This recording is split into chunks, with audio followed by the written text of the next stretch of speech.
Hello everyone, welcome back to another episode of Technologyglance. Today in this video, I'm going to guide you through how you can disable promotion notification on TikTok. So let's get started. Firstly, open TikTok app in your device. Then tap on your profile icon if you haven't.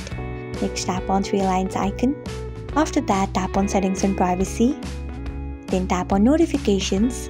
Next scroll until you find email notifications. Then tap on it. After that, you can see the option of promotions. Turn off it by tapping on it. So this is how you can disable promotion notification on TikTok. Thanks for watching. If you found this guide helpful, we would love it if you hit the thumbs up button below. We upload great new tech tutorials like this one every day. So do not forget to subscribe to our channel and hit the bell icon so that you will never miss another update.